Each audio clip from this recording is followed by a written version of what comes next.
नमस्कार, मैं are Kumar IT instructor. आप देख रहे हैं ज्ञान हिंद 24।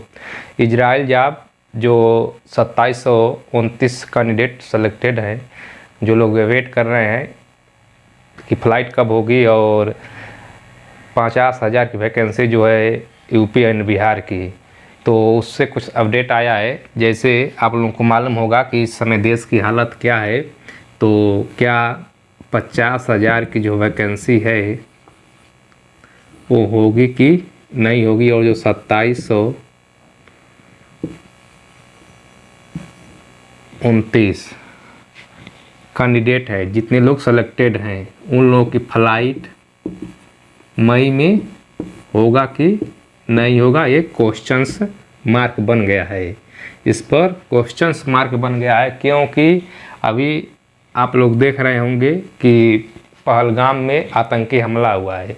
जब पहलगाम में आतंकी हमला हुआ है तो दोनों देश में, भारत और पाकिस्तान में तनाव बहुत ज़्यादा हो गया है। जैसे ही आतंकी हमला हुआ है तो कुछ एक्शंस लिए गए हैं, कुछ प्रतिबंध लगाए गए हैं। जैसे पाकिस्तान के जो सिंधु जल समझौता है उसको रोका गया है, पानी को बैन कर दिया गया है। तो पाकिस्तान ने भी क्या किया है, अपना एयर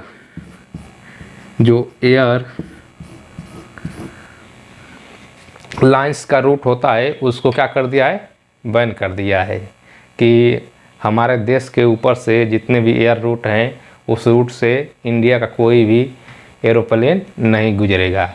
अब इसके वजह से जितने भी यूरोप कंट्री हैं, बात को समझिएगा आप लोग, यूरोप कंट्री जो पाकिस्तान से पाक के एयर के द्वारा गुजरता है, अगर पाकिस्तान बैन कर दिया है तो इस समय माहौल बहुत ख़राब है। तो किसी भी कंडीशन में इंडिया पाकिस्तान के ऊपर से अपने जो एयरलाइंस है वो नहीं गुजारेगा, क्योंकि कोई भरोसा नहीं है कि पाकिस्तान क्या कर दे। तो इसके वजह से जो फ़्लाइट, मान लीजिए इजराइल जाने के लिए कि 2 घंटा लग रहा है, तो अगर इस रूट से अगर नहीं जा रहा है कोई भी यूरोप कंट्री हो, केवल इजराइल की बात नहीं कर रहे हैं, तो 3 से 4 घंटे और अधिक समय लग रहा है। और इसका वजह ये हो रहा है कि एयरलाइंस जितने भी हैं उसके ऊपर भी घाटा, मान के चलिए जहाँ पर 2 रुपया लग रहा है वहाँ पर क्या हो जा रहा है, 4 रुपये लगने का चांस हो जा रहा है। और इसका जितना भी मान लीजिए घाटा होगा तो एयर इंडिया का होगा। और ये चीज़ कहाँ पर भरपाई होगा, जितने लोग जा रहे हैं उसके ऊपर ये चीज़ पैसा रखा जाएगा। तो इसके वजह से इजराइल में जितने भी लोग पैसा जमा कर दिए हैं और जाने के लिए सोच रहे हैं, तो अभी जब तक युद्ध विराम नहीं होता है और जब तक कुछ समझौते नहीं होते हैं, अभी माहौल देख लीजिए आप लोग क्या हाल है इंडिया और पाकिस्तान में। तो जब तक युद्ध का कुछ निर्णय नहीं निकल के आता है तब तक आप लोग मान के चलिए कि अभी डिले हो सकता है। मई में अगर 15 मई से पहले अगर फ्लाइट स्टार्ट हो गई तो समझिए अच्छी बात है, वो भी अगर युद्ध का कंडीशन देखकर।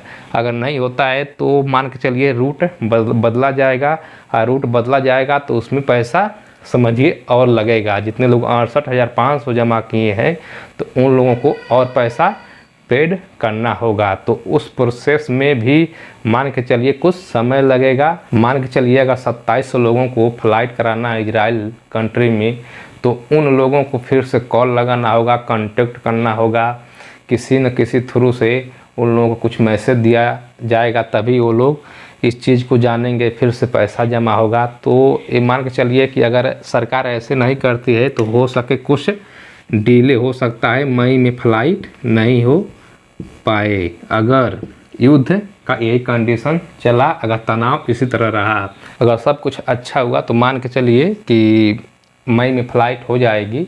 अगर नई फ़्लाइट होती है तो कुछ समय के बाद आप लोगों की फ़्लाइट होगी, और वैकेंसी तो 100% आएगी, 50,000 वैकेंसी, उसमें कोई दिक्कत नहीं है। लेकिन उसमें भी डिले हो सकता है, क्योंकि अगर युद्ध में अगर भारत चला गया और पाकिस्तान और इंडिया से अगर युद्ध स्टार्ट हो गया तो आप लोग समझ ही रहे हैं कि पहले सर्वप्रथम देश होता है, तब जाकर कोई चीज़ होता है। तो युद्ध किसी भी देश के लिए बहुत लाभदायक नहीं होता है, वो हानिकारक ही होता है। लेकिन देख लीजिए कंडीशन ऐसा आतंकवादियों ने कर दिए हैं कि भारत और पाकिस्तान में एक बहुत बड़ा युद्ध छिड़ गया है। और इसका एक ही देन है कि आतंकवाद, क्या है, आतंकवाद। अब तो पहले अपना देश है, फिर कोई अन्य चीज़ आती है। तो भारतीय एकता जिंदाबाद। आप लोग कमेंट में ज़रूर लिखिए और आप लोग क्या सोच रहे हैं इस बारे में, इस युद्ध के बारे में। तो क्या युद्ध होना चाहिए या नहीं होना चाहिए, तो कमेंट बॉक्स में अपनी राय अवश्य दीजिए। चलिए मिलते हैं किसी नेक्स्ट वीडियो में, किसी नेक्स्ट अपडेट के साथ। तब तक के लिए नमस्कार, जय हिंद।